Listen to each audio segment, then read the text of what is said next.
ಶ್ರೀ ಗಣಪತಿ ಶಾರದಾ ಗುರುಭ್ಯೋ ನಮಃ.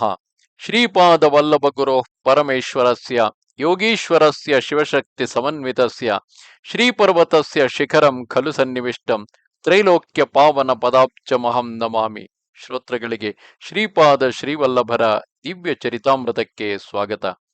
ಹಿಂದಿನ 47ನೆಯ ಅಧ್ಯಾಯದಲ್ಲಿ ಪಂಚದೇವ್ ಪಹಾಡ್ ದರ್ಬಾರ್ ರೂಪುಗೊಳ್ಳುವುದು ಎಂಬ ಪ್ರಸಂಗವನ್ನು ವಿವರಿಸುತ್ತಾ ಶ್ರೀಗಳು ಪೀಠಿಕಾಪುರದಿಂದ ಬಂದಿದ್ದಂತಹ ತಮ್ಮ ಆತ್ಮೀಯರನ್ನೆಲ್ಲ ಪ್ರೇಮದಿಂದ ವಿಚಾರಿಸಿಕೊಂಡರು.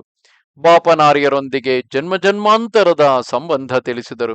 ವೆಂಕಟಪ್ಪಯ್ಯ ಶ್ರೇಷ್ಠಿಗಳಲ್ಲಿ ತಾವು ಅಂದರೆ ಶ್ರೀಪಾದರು ತೂಗಿ ನೋಡಿ ಫಲ ಕೊಡುವ ವ್ಯಾಪಾರಿ ಎಂದರು.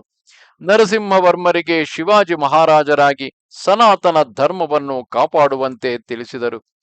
ಮಾತೆಯರು ತಂದಿದ್ದ ಹಾಲು ಕೆನೆ ಮೊಸರು ಸೇವಿಸಿ ಅವರಿತ್ತ ಹಲವಾ ತಿಂದು ಅದನ್ನು ಉಳಿದವರಿಗೂ ಹಂಚಿದರು. ವೆಂಕಯ್ಯನ ಆಶಯದಂತೆ ಮುಂದೆ ಪಂಚದೇವ್ ಪಹಾಡ್ ದರ್ಬಾರ್ ರೂಪುಗೊಳ್ಳುವುದೆಂದು ತಿಳಿಸಿದರು. ಎಲ್ಲರೂ ನೋಡುತ್ತಿರುವಂತೆಯೇ ಶ್ರೀಗಳ ಮಾಯೆಯಿಂದ ಎಲ್ಲರೂ ಅಲ್ಲಿಂದ ಮಾಯವಾಗಿ ಪೀಠಿಕಾಪುರ ತಲುಪಿದರು. ಶಂಕರ ಭಟ್ಟರು ಮತ್ತು ಅವರ ಜೊತೆಯಲ್ಲಿದ್ದ ಸನ್ಯಾಸಿ ಮಾತ್ರವೇ ಶ್ರೀಗಳ ಬಳಿ ಉಳಿದರು.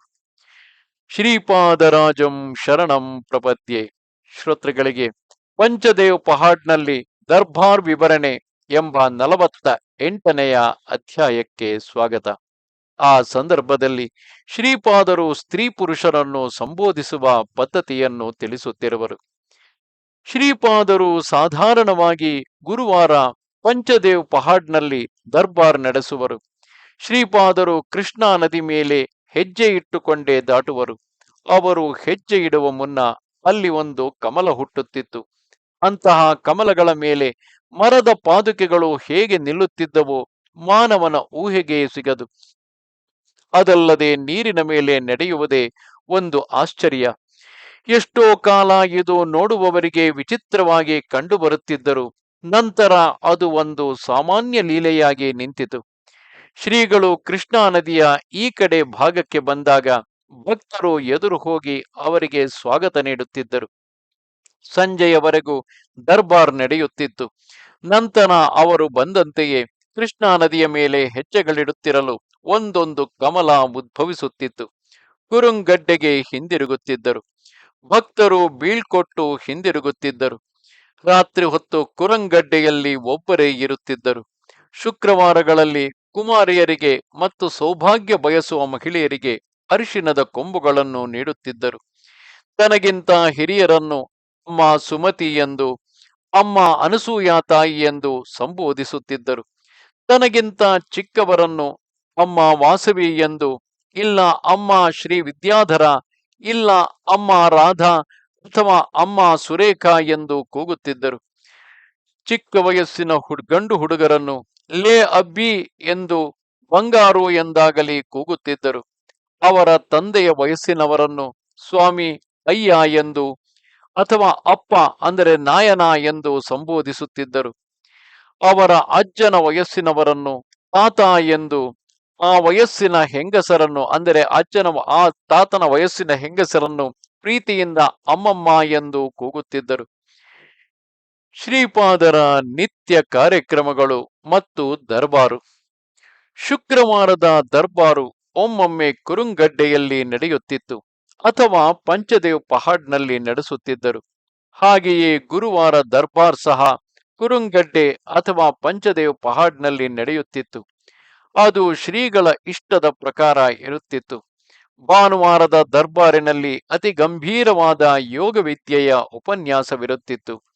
ನಂತರ ಬಂದವರ ಯೋಗಕ್ಷೇಮ ವಿಚಾರಿಸುತ್ತಿದ್ದರು. ಬಹಳ ತಾಳ್ಮೆಯಿಂದ ಅವರವರ ಕಷ್ಟಗಳಿಗೆ ವಿಚಾರಿಸಿ ಅಭಯ ದಾನ ಮಾಡುತ್ತಿದ್ದರು. ಸೋಮವಾರದ ದರ್ಬಾರಿನಲ್ಲಿ ಪುರಾಣ ಗಾಥೆಗಳ ಬಗ್ಗೆ ವಿವರಿಸಿ ನಂತರ ಭಕ್ತರ ಯೋಗಕ್ಷೇಮ ವಿಚಾರಿಸುತ್ತಿದ್ದರು. ಮಂಗಳವಾರದ ದರ್ಬಾರಿನಲ್ಲಿ ಉಪನಿಷತ್ಗಳ ಬಗ್ಗೆ ಬೋಧಿಸಿ ನಂತರ ಯಥಾಪ್ರಕಾರ ಯೋಗಕ್ಷೇಮ ವಿಚಾರ ನಡೆಯುತ್ತಿತ್ತು. ಬುಧವಾರದ ದರ್ಬಾರಿನಲ್ಲಿ ವೇದಗಳು ಮತ್ತು ವೇದಾರ್ಥಗಳ ವಿವರಣೆ ನಡೆದ ನಂತರ ಭಕ್ತರ ವ್ಯಥೆಗಳನ್ನು ಕೇಳಿ ಅಭಯದಾನ ನೀಡುತ್ತಿದ್ದರು. ಗುರುವಾರದ ದರ್ಬಾರ್ನಲ್ಲಿ ಗುರುತತ್ವದ ಬಗ್ಗೆ ವಿವರಿಸುತ್ತಿದ್ದರು. ಇಲ್ಲಿಯೂ ಸಹ ಭಕ್ತರ ವ್ಯಥೆಗಳನ್ನು, ಅವರ ವ್ಯಾಧಿಗಳನ್ನು ನಿರ್ಮೂಲನೆ ಮಾಡುವುದು ಅಭಯ ಪ್ರಧಾನ ಇರುತ್ತಿತ್ತು. ಅಂದು ಪ್ರತ್ಯೇಕ ಅಡಿಗೆ ಮಾಡಿಸಿ ಎಲ್ಲರಿಗೂ ಊಟೋಪಚಾರ ಸಹ ಇರುತ್ತಿತ್ತು. ಪ್ರೀತಿ ಉಕ್ಕಿದಾಗ ತಾವೇ ಭೋಜನ ಬಡಿಸುತ್ತಿದ್ದರು. ಕೆಲ ಅದೃಷ್ಟಶಾಲಿಗಳಿಗೆ ತಿನ್ನಿಸುವುದು ಆಗುತ್ತಿತ್ತು. ಸಂಕೋಚ ಪಡುವವರಿಗೆ ಬಾಯಲ್ಲಿ ಅನ್ನ ತುರುಕುವುದು ಒಂದು ಪ್ರೇಮ ಲೀಲೆಯಾಗಿ ಸಂತೋಷವಾಗಿರುತ್ತಿತ್ತು. ಅವರ ಧನ ಮತ್ತು ಅನ್ನದ ಭಂಡಾರಗಳು ಸದಾ ತುಂಬಿಯೇ ಇರುವುದೆಂದು, ಅಭಾವದ ಪ್ರಶ್ನೆಯೇ ಇಲ್ಲವೆಂದು ನುಡಿಯುತ್ತಿದ್ದರು. ಇನ್ನು ಶುಕ್ರವಾರದ ದರ್ಬಾರಿನಲ್ಲಿ ಶ್ರೀವಿದ್ಯೆ ಬಗ್ಗೆ ಬೋಧನೆ ನಡೆಯುತ್ತಿತ್ತು. ತಪ್ಪದೆ ಅರಿಶಿನದ ಕೊಂಬುಗಳನ್ನು ನೀಡುತ್ತಿದ್ದರು. ಶನಿವಾರದ ಕೂಟದೊಳು ಶಿವಾರಾಧನೆಯ ಮಹತ್ವವನ್ನು ವಿವರಿಸುತ್ತಿದ್ದರು. ಶ್ರೀಪಾದರ ದರ್ಬಾರುಗಳಲ್ಲಿ ಭಾಗವಹಿಸಿದವರು ಧನ್ಯರು. ಅವರೆಲ್ಲ ಶಾಖ ಪಾಕಗಳು, ಸಜ್ಜೆ, ರಾಗಿ, ಭತ್ತ ಮುಂತಾದವೆಲ್ಲ ಅರ್ಪಿಸುತ್ತಿದ್ದರು. ನಿತ್ಯವೂ ಅನ್ನ ಸಂತರ್ಪಣೆ ಇರುತ್ತಿತ್ತು. ಗುರುವಾರಗಳಲ್ಲಿ ಪ್ರತ್ಯೇಕ ಭೋಜನ. ಅಂದು ಒಂದು ಸಿಹಿ ಪದಾರ್ಥ ಸಹ ಇರುತ್ತಿತ್ತು. ಶ್ರೀಗಳ ಹೃದಯ ಬಲು ಕೋಮಲ. ಬಾಧೆ ಪಡುತ್ತಾ ಬರುವ ಭಕ್ತರು ಸತ್ಯಕ್ಕೂ ಆ ಬಾಧೆಗಳ ನಿವಾರಣೆ ಹೊಂದಿ ಆನಂದದಿಂದ ಹಿಂತಿರುಗುತ್ತಿದ್ದರು. ಅವರದ್ದು ಕೋಟಿ ತಾಯಂದಿರ ಪ್ರೀತಿ. ಶ್ರೀ ದತ್ತ ಪುರಾಣ ಪಾರಾಯಣೆ ಅವರ ಅನುಗ್ರಹಕ್ಕೆ ಒಂದು ನಿಜ ಮಾರ್ಗವೆನ್ನುತ್ತಿದ್ದರು. ರಾತ್ರಿಗಳಲ್ಲಿ ಯಾರನ್ನು ಕುರಂಗಡ್ಡೆಯಲ್ಲಿ ತಂಗಲು ಒಪ್ಪುತ್ತಿರಲಿಲ್ಲ. ಆದರೆ ನನ್ನೊಟ್ಟಿಗೆ ಬಂದಿದ್ದ ಆ ವೃದ್ಧ ಸನ್ಯಾಸಿಯನ್ನು ಕೆಲ ಕಾಲ ಇರಲು ಬಿಟ್ಟಿದ್ದರು. ನನ್ನನ್ನು ರಾತ್ರಿ ಹೊತ್ತು ಕುರುಂಗಡ್ಡೆಯಲ್ಲಿರಲು ಹೇಳುತ್ತಿದ್ದರು. ವೃದ್ಧ ಸನ್ಯಾಸಿಯನ್ನು ಕಾಶಿಯಲ್ಲಿ ಜೀವಿಸುವಂತೆಯೂ ಅಲ್ಲೇ ಪರಮಪದ ಹೊಂದುವಂತೆಯೂ ಹೇಳುತ್ತಿದ್ದರು. ಅಡಿಗೆಯ ಪಾತ್ರೆಗಳ ಶುಭ್ರತೆ, ಅಡಿಗೆ ಮಾಡಿ ಬಂದ ಭಕ್ತರ ಸೌಕರ್ಯ ಗಮನಿಸುವುದು ನನ್ನ ವಿಧಿ. ದರ್ಬಾರಿಗೆ ಯಾವ ಸಮಯದಲ್ಲೇ ಬರಲಿ ಭಕ್ತರಿಗೆ ಅನ್ನವಿರಬೇಕು. ಆಚೆ ಊಟ ಮಾಡಿ ಬಂದವರಿಗೂ ವಿಧಿಯಾಗಿ ಇಲ್ಲಿನ ಪ್ರಸಾದ ಪಡೆಯಲೇಬೇಕೆಂದು ಆದೇಶಿಸುತ್ತಿದ್ದರು. ತಯಾರಾದ ಭೋಜನ ಕಡಿಮೆಯಾಗಿ ಬಂದ ಭಕ್ತರು ಅಧಿಕವಾಗಿದ್ದ ಪಕ್ಷ ತಮ್ಮ ಕಮಂಡಲೋದಕ ಅವುಗಳ ಮೇಲೆ ಪ್ರೋಕ್ಷಿಸಿ ಅಕ್ಷಯಗೊಳಿಸಿದ ಸಮಯಗಳು ಅನೇಕ. ರಾತ್ರಿ ವೇಳೆ ದೇವತೆಯರು ಕುರುಂಗಡ್ಡೆಗೆ ವಿವಿಧ ವಿಮಾನಗಳಲ್ಲಿ ಬಂದು ಶ್ರೀ ಗುರುದರ್ಶನ ಮಾಡುತ್ತಿದ್ದರು. ಅವರ ಆಶೀರ್ವಾದ ಪಡೆದು ಹೋಗುತ್ತಿದ್ದರು. ಒಮ್ಮೊಮ್ಮೆ ಹಿಮಾಲಯದಿಂದ ಕಾಂತಿಮಯ ದೇಹಗಳುಳ್ಳ ಯೋಗಿಗಳು ಶ್ರೀಗಳ ದರ್ಶನಕ್ಕಾಗಿ ಆಗಮಿಸುತ್ತಿದ್ದರು. ಅವರಿಗೆ ಶ್ರೀಗಳೇ ಖುದ್ದಾಗಿ ಭೋಜನ ನೀಡುತ್ತಿದ್ದರು. ಶ್ರೀಪಾದರ ಊಟವು ಒಂದು ಹಿಡಿ ಅಗಳುಗಳೇ. ಅಕ್ಕಿ ಅನ್ನವಾದರೂ ಜೋಳದ ಅನ್ನವಾದರೂ ಅಷ್ಟೇ. ಒಮ್ಮೊಮ್ಮೆ ರಾಗಿ ಮುದ್ದೆ ಸವಿಯುತ್ತಿದ್ದರು. ನನ್ನ ಭಕ್ತರು ಸಂತೃಪ್ತಿಯಾಗಿ ಭುಜಿಸಿದರೆ ತನಗೆ ತೃಪ್ತಿ ಎಂದು ಹೇಳುತ್ತಿದ್ದರು. ರವಿದಾಸನೆಂಬ ಅಗಸನಿಗೆ ಶ್ರೀಚರಣರ ವಸ್ತ್ರಗಳನ್ನು ಒಗೆಯುವ ಮಹದ್ಭಾಗ್ಯ ಲಭಿಸಿತ್ತು. ತನ್ನ ದರ್ಶನದ ನಂತರವೂ ಸಹ ಕೆಟ್ಟ ಕೃತ್ಯಗಳನ್ನು ಬಿಡದಂತಹವರಿಗೆ ವಿಚಿತ್ರ ಕಷ್ಟ ಎದುರಾಗುತ್ತಿದ್ದವು. ಪುನಃ ಶ್ರೀಗಳನ್ನೇ ಅವುಗಳಿಂದ ಪಾರಾಗಲು ಆಶ್ರಯಿಸಬೇಕಾಗುತ್ತಿತ್ತು. ತೀರಿ ಹೋದವರಿಗೆ ವಿಧಿಯಾಗಿ ಶ್ರದ್ಧೆಯಿಂದ ಶ್ರಾದ್ದ ಕರ್ಮ ಮಾಡಲು ಹೇಳುತ್ತಿದ್ದರು. ಅಷ್ಟಾದಶ ವರ್ಣರು ತನ್ನ ಮಕ್ಕಳಂತೆ ಎಂದು, ಯಾರ ಮೇಲೂ ಪಕ್ಷಪಾತ ಬುದ್ಧಿ ಇರಲಾರದೆಂದು, ಅವರವರ ಧರ್ಮ ಕರ್ಮಗಳ ಪ್ರಕಾರ ಫಲ ಕೊಡುತ್ತಿರುವೆನೆಂದು ಹೇಳುತ್ತಿದ್ದರು.